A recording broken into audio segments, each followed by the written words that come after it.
Espiondait afin d'assurer les privilèges de la franc-maçonnerie uniquement à des hommes qui méritent de les obtenir. Il leur est demandé de contracter un engagement de fidélité. Moi, je ne pense pas que ce soit Emmanuel Macron qui ait décidé cette dissolution. Je pense que ça a été décidé par les gens qui sponsorisent M. Macron, mais pas par lui-même. Ça, c'est très complot. Qu'est-ce que ça veut dire au juste ? Ça veut dire que c'est une décision. Alors, qui sponsorise M. Macron ? Bon, ici, on répand l'idée que c'est la banque Rothschild parce que Emmanuel Macron a été employé de cette banque, qu'il s'est fait accompagner par des employés de cette banque pendant sa campagne électorale, mais celui qui l'a financé, ça n'est pas cette banque, c'est Monsieur Kravitz. J'ai écrit ça il y a 6 ans, c'est pas nouveau. J'ai expliqué pourquoi, ils se connaissent depuis très longtemps, ils ont des contacts très réguliers. Qui est Monsieur Kravitz ? C'est un personnage très important à Wall Street qui est considéré comme un loup par un chacal par les gens à Wall Street, et qui, depuis que j'ai écrit cet article, donc je ne le savais pas à ce moment-là, a monté les marches.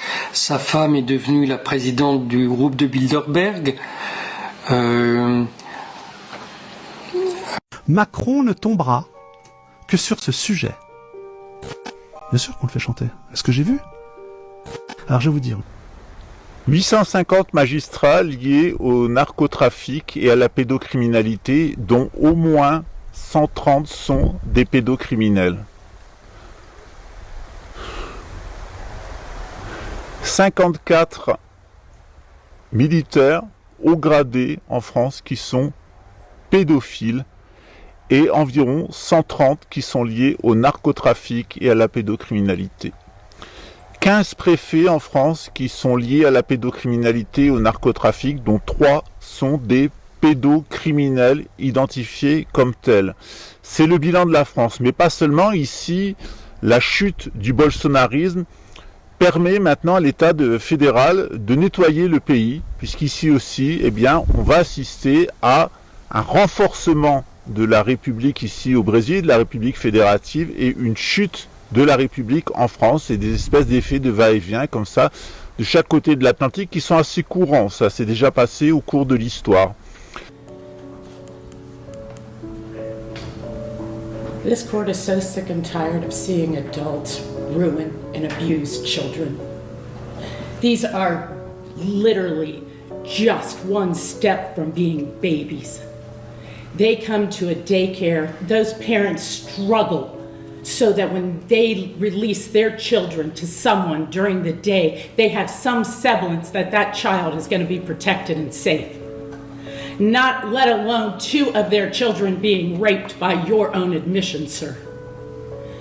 For sexual gratification, you violated a 4-year-old and a 6-year-old. I do not know at this time what the total ramifications will be for those 2 young children, but there isn't anybody who doesn't understand now the developmental phases of children take place from 0 to 6 years old. You can't even know what damages you've done for sexual gratification. This to me is so mind-boggling that you used and abused 2 little children like they're inconsequential beings. Those are human persons with human dignity. The mere fact that they're small little people that can't fight off adults, that's why an adult left them with adults. Quand je parle de l'Adams Club, c'était le rendez-vous des pédophiles parisiens, des ministres pédophiles et autres, toutes les grosses têtes. Et puis il y avait aussi beaucoup Johnny Hallyday, Michel Sardou là-bas. Et tous ces gens qui étaient là-bas, c'était que des pervers dans tous les domaines. Soit ils étaient bisexuels, soit ils étaient homosexuels, soit ils étaient des pervers sexuels, quoi. Soit ils étaient pédophiles. la majorité, c'était un club échangiste, il faut savoir. Protégé par la police, bien sûr, évidemment, parce qu'il touchait, et puis protégé par Mitterrand lui-même. Donc la police des mœurs, elle n'avait rien à faire là-bas, elle n'osait même pas rentrer. C'était Mitterrand qui avait donné ordre de laisser ces gens-là tranquilles. Voilà. D'accord. C'est inadmissible, mais c'est voilà. Donc j'en parle dans mon bouquin là. Je raconte le passé avec Jacques Lang en particulier, et Cohn-Bendit et tout ça, toute l'équipe de salopards là, de prédateurs d'enfants, c'est incroyable. Moi, je venais de Hollande, d'Espagne, j'avais jamais vu ça, mais jamais. J'ai pénétré grâce à la cocaïne, je dis bien, j'ai pénétré dans presque tous les milieux. J'étais demandé parce que ces gens-là ne pouvaient pas faire leur saloperie sans cocaïne. Voilà. Sans être défoncé. Ah ben la cocaïne, elle désinhibe les mecs qui sont, en prenant de la coke, ils sont prêts à tout. Hein. Ah oui. Il n'y a rien qui les arrête, il n'y a pas de frein, il n'y a rien. Ils raisonnent plus après les gens. Ils raisonnent plus, voilà. Et puis, si tu veux, la cocaïne, elle fait remonter à la surface toutes les saloperies que ces gens-là ont essayé d'enfouir, tu vois. Ils ont plus de complexe, là. Ouais, ils ont plus de complexe, ils sont désinhibés, les mecs, et vas-y. Et t'as l'impression que ce qu'ils font, c'est normal. Eux, ils se soucient de rien. Dans les fêtes où j'allais, il n'y avait pas de petits-enfants, ça non. Mais dans les clubs où j'allais, les clubs échangistes, oui. Et dans l'hôtel Beverly Hills, qui est à côté des Champs-Élysées, je crois que c'est rue de la Boétie, il y avait là-bas, il y avait des petits-enfants, il y avait des Saoudiens, des Qataris, et des ministres français, des flics, de tout, qui venaient se faire des petits-enfants, au vu et au su de tout le monde. Et le salopard de Bernard Lederman, eh ben, il allait les chercher au Brésil, il emmenait la famille avec et tout, il les logeait dans des chambres de bonne en haut, et voilà, et au bout d'un an, il les virait, il allait chercher d'autres, il emmenait de la marchandise toute fraîche. Lederman, Gérard, pour préciser aux gens, c'est ce grand producteur de disques. Non, il n'est pas producteur. C'était Paul. Attends, l'arbitre, il se disait, là je peux rien affirmer, il se disait être le frère de Paul Lederman, le producteur de films. Mais apparemment, d'après mon éditeur, c'est faux. Mais après, il disait que sa mère, c'était Céline. Enfin, Céline, c'était une femme de la mode. Un peu comme Yves Saint Laurent, elle était très connue en France, je crois qu'elle est morte maintenant. Il disait que c'était sa mère. Est-ce que c'était vrai? Je sais pas, moi. J'ai jamais cherché à vérifier. Mais ce que je sais, c'est que là-bas, c'était l'antre du diable et que le tout Paris allait là-bas pour baiser des petits-enfants, voilà. Et moi, comme un con à cette époque, moi, je cherchais qu'à gagner de l'argent, j'avais pas de morale, et voilà. Aujourd'hui, je me dis, putain, mais c'est pas possible. Voilà, aujourd'hui, je me révolte, c'est un peu tard, mais c'est comme ça. De toute façon, j'aurais jamais rien pu faire. À l'époque, j'aurais bougé un doigt et je me prenais une balle dans la tête ou je terminais en prison. Déjà, Bernard Lederman était protégé par le commissaire du 8e qui aujourd'hui est en prison. D'accord? Voilà. Il est peut-être sorti maintenant, mais bon, on l'a chopé et tout. Parce que voilà. Mais il y avait Mitterrand, il y avait tous ces... Non, mais Mitterrand, c'était le plus grand criminel de tous les présidents français. Mitterrand, il a fait tuer Bérégovoy, Patrice Pelat, Grossouf, tout ça. Il a donné des meurtres de partout. Non, mais écoute, la pédophilie, elle est partout, d'accord? Exactement. Il n'y a pas qu'en France. En Hollande, j'en connais un rayon et je peux te dire que quand j'étais en prison, il y avait un président de tribunal avec moi en prison parce que il avait un mec, un voyou qui lui emmenait des petits enfants et il en a tué, hein, voilà. Donc le mec qui lui a emmené des petits-enfants, il l'a arrêté aussi, il a balancé le président du tribunal et tout ça.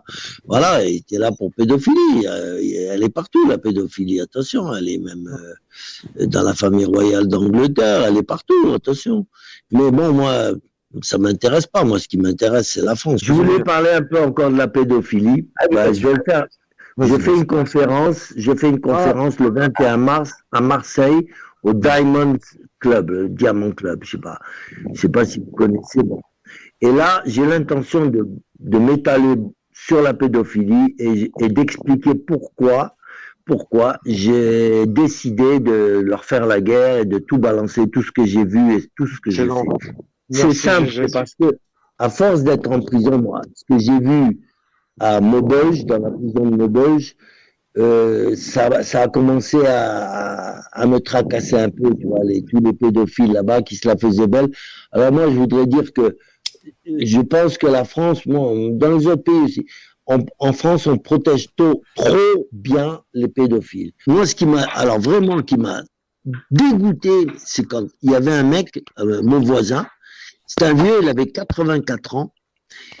Il vient me voir un soir, il me dit « Bon, Gérard, je viens te dire que demain, je sors en liberté. » Bah, j'ai dit « C'est bien, tant mieux pour toi. » J'ai dit « Qu'est-ce que tu vas faire en liberté ? T'as 84 ans et tout. » Oh, il me dit « Moi, tu sais, il me montre une ordonnance pour du Viagra. » Le psychiatre lui avait donné une ordonnance pour du Viagra.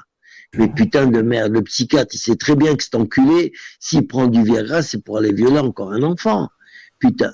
Bon, et je lui dis, qu'est-ce que tu vas faire? Ah, il me dit, moi, je vais me chercher un petit gars, je vais le violer, puis si je dois retourner en prison, tant pis, j'ai plus rien à faire dehors, voilà. Mais avant de retourner en prison, il voulait se faire encore un petit garçon. Et voilà. Et donc, ces mecs-là, ils ne pensent qu'à ça. Ils ne parlent que de ça, des petits culs. Tu écoutes leur conversation, ça ne tourne qu'autour des petits culs de garçons. Mais c'est effarant. C'est pas des filles, c'est des petits garçons qui se chopent. Et ces petits garçons, ben plus tard, vont devenir aussi des pédophiles, ils vont violer à leur tour. Alors on n'en finira jamais. Et ça, je vais le dire dans la conférence. C'est à l'État d'agir.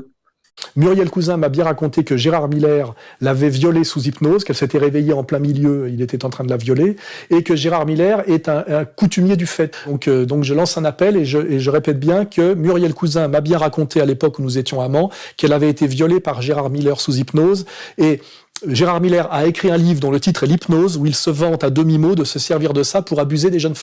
À Rio de Janeiro, on a découvert qu'un membre du ministère public de Rio de Janeiro était un pédocriminel qui protégeait le narcotrafic et la pédocriminalité avec un groupe, notamment un avocat très connu de la place, qui est un pédocriminel, membre de l'Ordo Templo Orientis, et évidemment plusieurs personnes à l'intérieur de la police, avec un pédocriminel qui avait monté un vaste réseau d'extorsion de fonds. Toutes ces personnes-là maintenant sont visées par une enquête fédérale et elles vont tomber.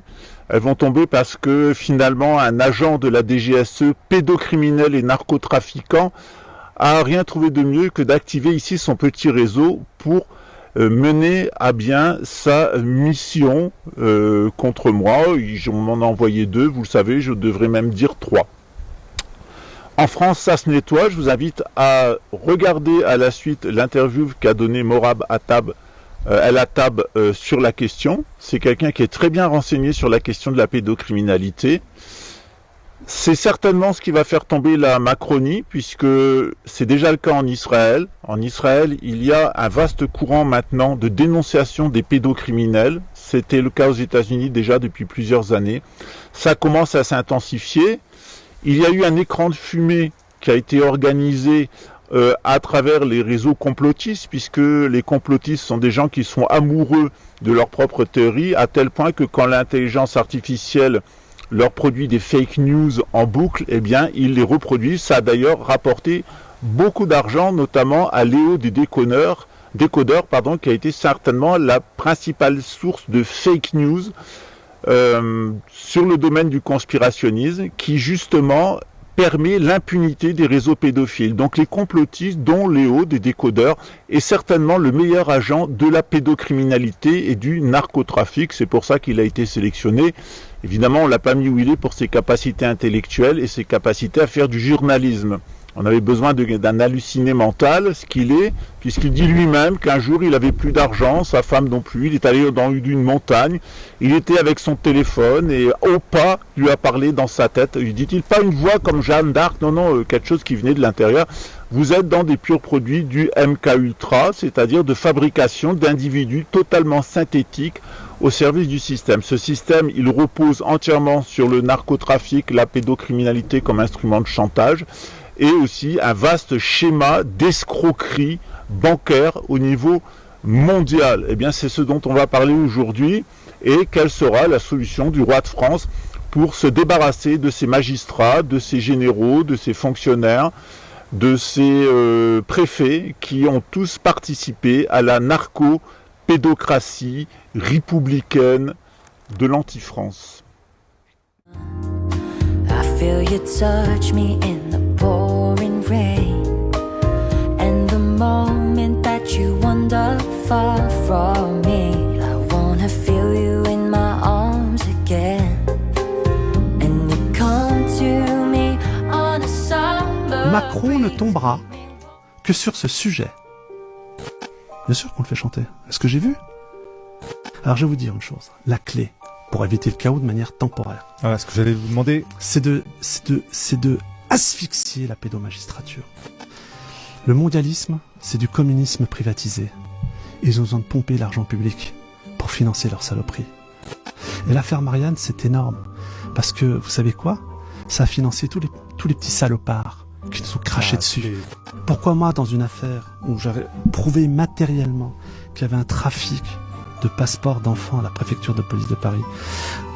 Vous savez combien de temps? Tu sais combien de temps j'ai attendu avant d'être auditionné, Marc? Après ma preuve? 7 ans. Audition libre. 7 ans qu'ils ont mis le truc. Voilà. C'est moi qui ai porté plainte. C'est moi qui demande des confrontations. Et on me les refuse. On va dire, mais il est fou. Non, non, j'ai toutes les preuves. Bon, et j'attends toujours à ce que, je le dis publiquement parce que je fais une digression, j'attends toujours à ce que monsieur Gérard Moussa Darmanin fasse tomber le réseau pédocriminel à la préfecture de police de Paris qui font des faux passeports. J'ai porté plainte, on me refuse depuis le 18 mars des confrontations vis-à-vis des gens, des noms que j'ai donnés. Parce que ça concerne aussi l'affaire Epstein et l'affaire Palmade. Et les gens qui sont derrière les partouzes et qui s'en prennent aux enfants sont des agents de la DGSI. L'affaire Epstein qui a été très très vite balayée en France. Mais elle va revenir. Ça, je vous le dis. Bon, mais je reviens à nos moutons. Oui, Marc, vous avez raison. En Israël, dans l'État israélien, il y a une confrontation qui s'opère parce qu'il y a des gens qui disent non. Et puis, en France, c'est juste pas possible. Ah, moi, je vais vous dire pourquoi.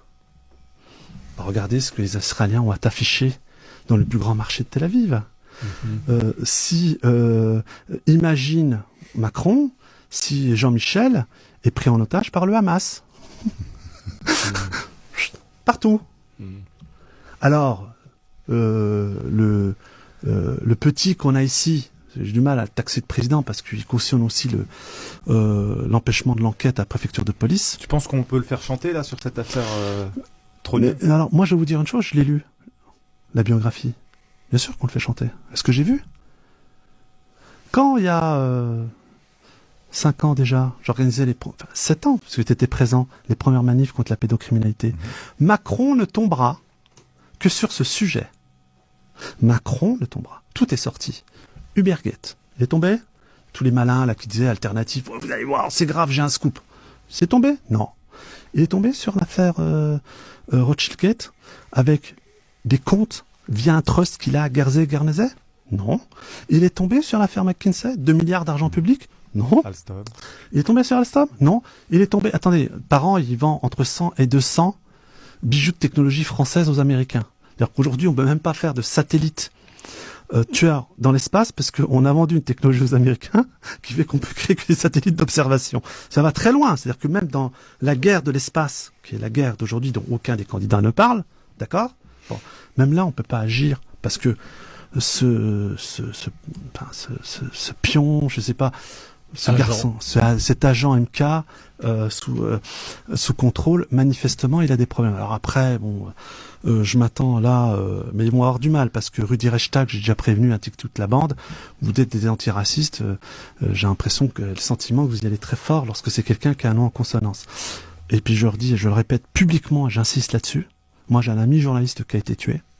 C'est celui, Raphaël Libert, qui a réveillé l'affaire du fonds Marianne. Comment ça se fait qu'aujourd'hui, ni Mélenchon, ni Marine Le Pen, ni autres, pourtant, qui pour certains sont poursuivis, comme le RN, pour financement illégal et tout. Comment ça se fait que, Marine, à la rigueur, oublions-la parce que Bardella est là pour l'éliminer. Monsieur Jordan Bardella, pourquoi vous ne demandez pas où sont passés les 2 millions d'euros d'argent public? Et attention, qu'ont été sortis pour lutter contre le djihadisme en ligne, le terrorisme, enfin, on connaît toute la soupe, hein, par rapport à la suite à la mort de Samuel Paty. Vous allez vous en prendre à Civitas, que vous défendez pas, alors qu'on les attaque à tort, et dont Moussa Darmanin. Mais Moussa Darmanin et toute la bande, là, ils sont tous élus. Pourquoi vous n'avez pas bougé dans l'affaire Marianne? Et comment ça se fait que Raphaël Libert est mort sur un scooter au fin fond du Mexique et la famille aujourd'hui n'a toujours pas le rapport de police? Et comment ça se fait que Marianne, tenue par Natacha Polony, ne fait pas l'effort d'aller plus loin, au moins pour souvenir de ce qu'il a fait? Parce que c'est le premier qui a sorti l'affaire Marianne. Et l'affaire Marianne, c'est énorme. Parce que, vous savez quoi? Ça a financé tous les petits salopards qui nous ont craché dessus. Tous les chasseurs de complotistes. Ils ont tous mangé avec le fonds Marianne. Oh, la technique, elle était assez simple. Pour les Rothschild, il s'agissait de rentrer dans le courrier des personnes. C'est ce qu'ils ont fait pendant des années en Allemagne et ailleurs, pour maîtriser l'information et profiter de fake news et de délits d'initiés. D'autre part, c'est coincer les gens sur leur avidité, sans borne, et leur cupidité. Quand on a des informations avant tout le monde, quand on donne des fake news, quand on profite de l'avidité des gens et de leurs bêtises et ensuite des mouvements de panique pour s'enrichir, on peut faire la même chose dans le domaine de l'information. Donc ils ont organisé une fake résistance qu'ils ont alimentée avec un certain nombre d'informations vraies, assez vraies pour que ça soit crédible, mais pas assez pour que ça menace le système. Vous avez toute la liste des gogols, dont la plupart sont des steinériens qui sont passés pour des héros au moment de l'épidémie de Covid-19. Vous savez que moi j'ai dénoncé ces gens-là comme étant extrêmement toxiques parce qu'ils créaient un écran de fumée, un véritable questionnement sur le système, sur les pratiques de santé, sur le lobby militaro-industriel et sur les pratiques bancaires. Donc ces gens-là sont des imbéciles utiles qui ont servi d'écran de fumée. Qu'ils soient sincères ou pas, c'est pas la question. En tout cas, ils se sont beaucoup enrichis du côté de Mulhouse, du côté de Marrakech, du côté de la Suisse, du côté de Québec, etc. Ces gens ont été des usines à fake news, alimentés de quelques vérités, mais beaucoup d'imbécilité. Et surtout, tous ces gens-là avaient été cherchés dans les milieux du luciférianisme, de Steiner, de Max Handel, de la Rose-Croix, du droit humain d'Anne Besant et en règle générale de la mouvance de la Lucifer Trust d'Alice Bailey.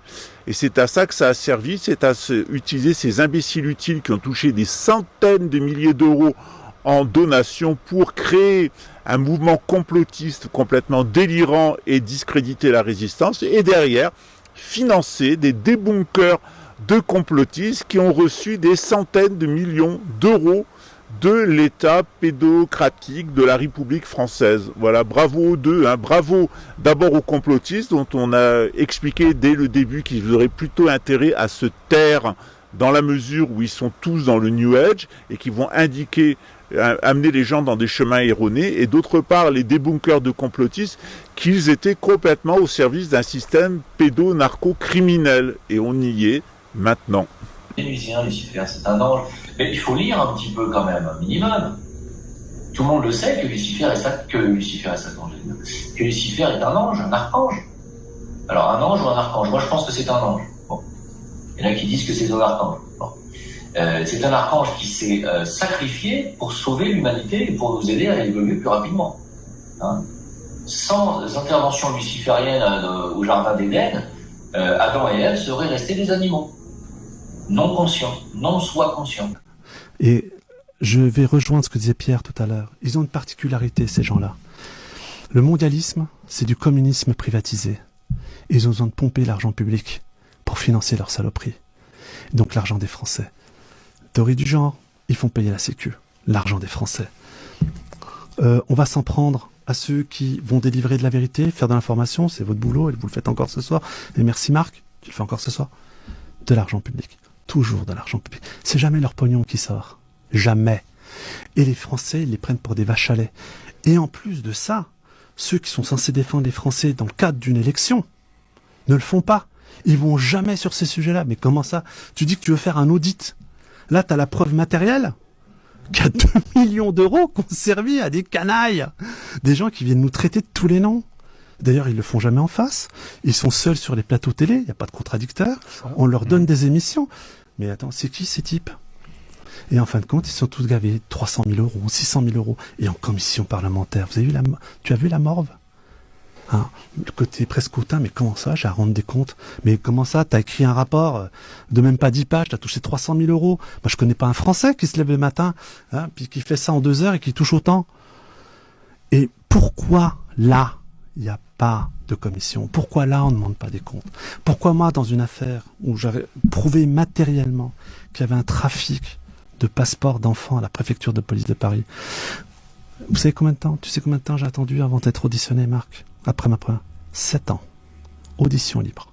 7 ans qu'ils ont mis le truc. Voilà. Et contrairement aux courbons noirs sur les réseaux sociaux qui disent « Ouais, ça craint, attends, ce qu'il a dit, c'est grave, il va prendre une balade. » Non, non, je vous le rappelle, c'est moi qui ai porté plainte. C'est moi qui demande des confrontations. Et on me les refuse. On va dire « Mais il est fou. » Non, non, j'ai toutes les preuves. Donc, à un moment, c'est trop facile de s'en prendre à Nexus, Pierre Hillard, Civitas, et puis il y a tellement de gens formidables aujourd'hui, ceux qui se battent pour les soignants suspendus, les pompiers suspendus, il y a tellement de gens formidables dans ce pays. Tiens, Marine Le Pen, qui a dit publiquement qu'elle reviendrait sur la décision d'avoir empêché les salaires d'être versés, et qu'elle reverserait jusqu'au dernier centime. Ce qu'ont fait certains États, hein. Bon, comme quoi il y a des jurisprudences. Pourquoi ils en ont pas parlé, là? Ces gens qui en ont fait la... Ils ont plus de boulot, il y a eu des divorces, ils ont vendu leur baraque. Certains, et beaucoup d'entre elles, dorment dans leur voiture. Bien sûr, la pédomagistrature est intervenue pour leur enlever leurs enfants, parce que c'est des anti-vax. Donc leurs enfants sont détruits, leurs familles sont détruites.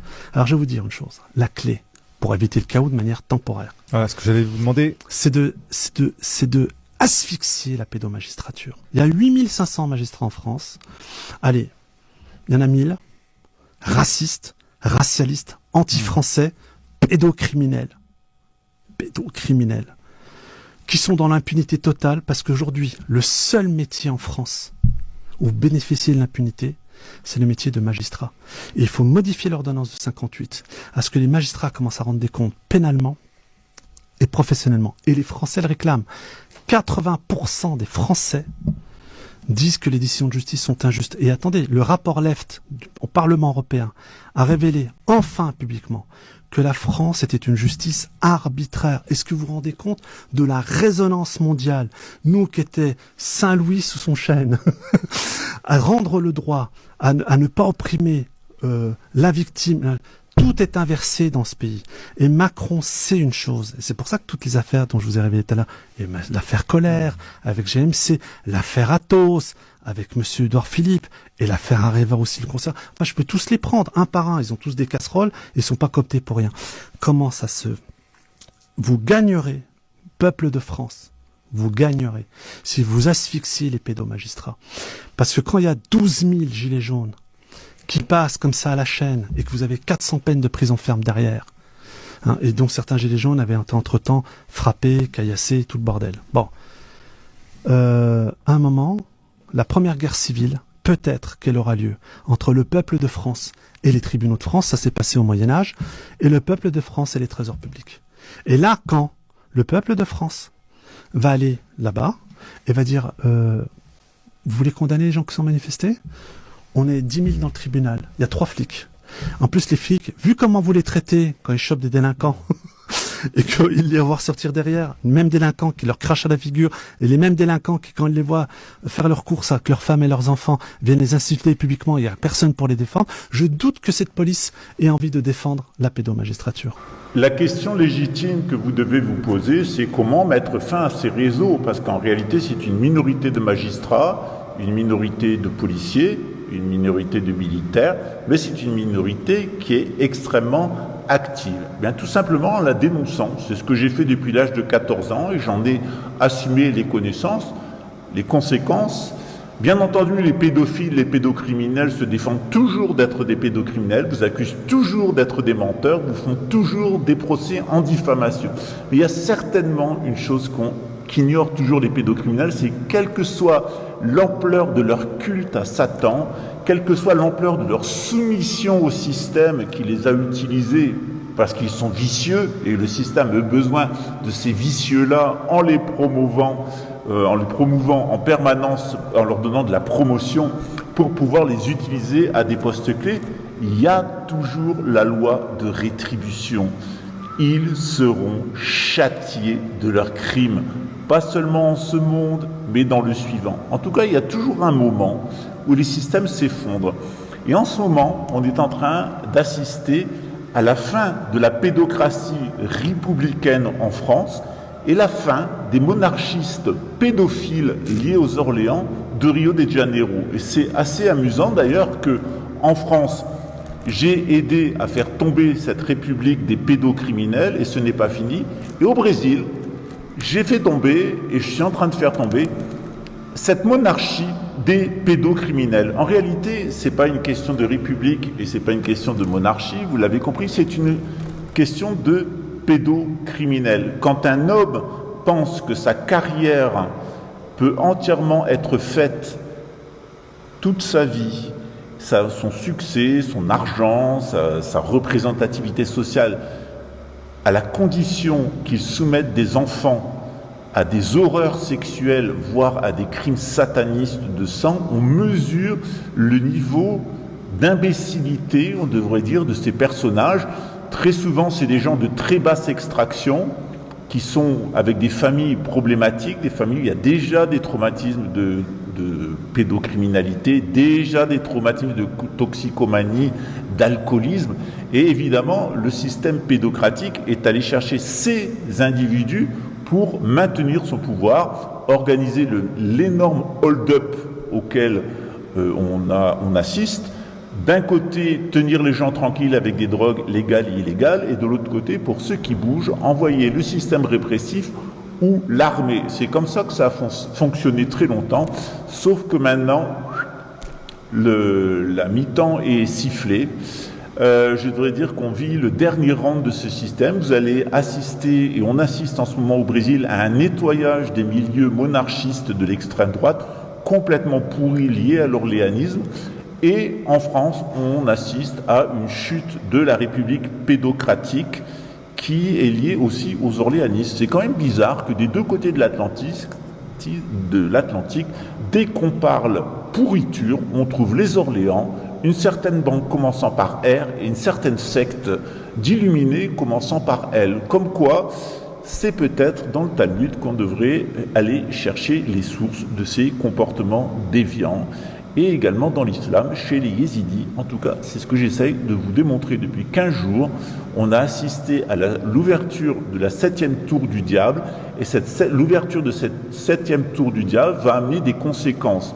Les inversés spirituels vont être démasqués, et finalement ils le sont dès qu'ils acceptent le changement de sexe. Vous voyez cet homme politique polonais qui a été un homme de famille catholique toute sa vie, et puis il a fini par jeter sa cutie et dire non, je suis une femme, et il est devenu le chef du parti anticlérical polonais avec une merveilleuse créatrice qu'il est, mais au moins il a mis son corps monstrueux en accord avec son esprit qui est aussi monstrueux. Et c'est très certainement ce qu'il faut faire avec les pédocriminels, c'est-à-dire tenir compte de leur nature spirituelle d'amorite, et pour ça il n'y a que deux solutions: la stérilisation par le changement de sexe. À très bientôt.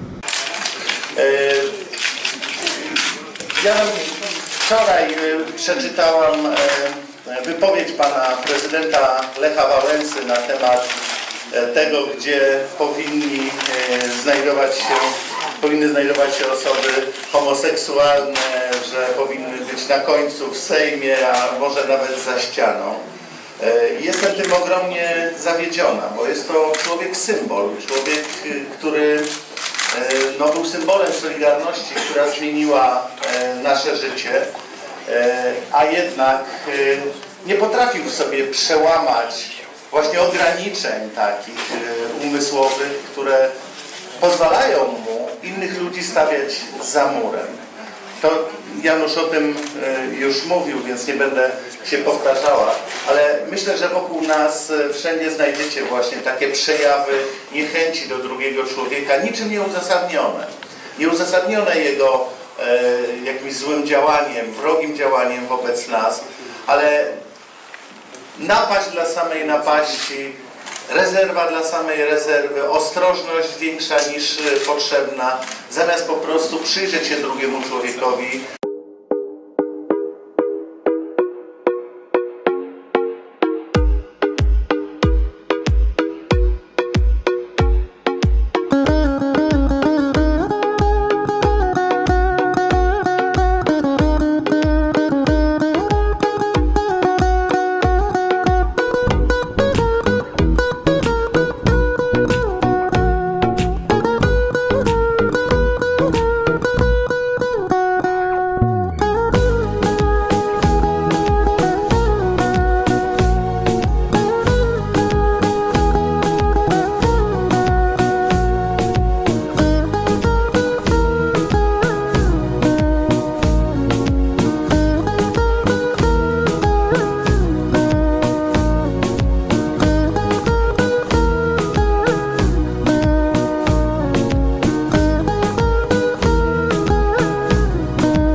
choses que personne ne veut croire et qui coûtent très cher à ceux qui n'y sont pas initiés.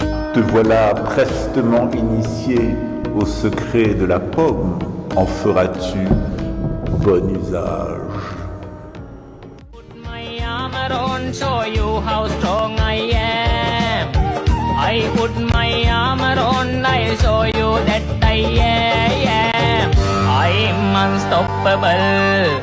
I'm a posture with no brakes. I'm invincible.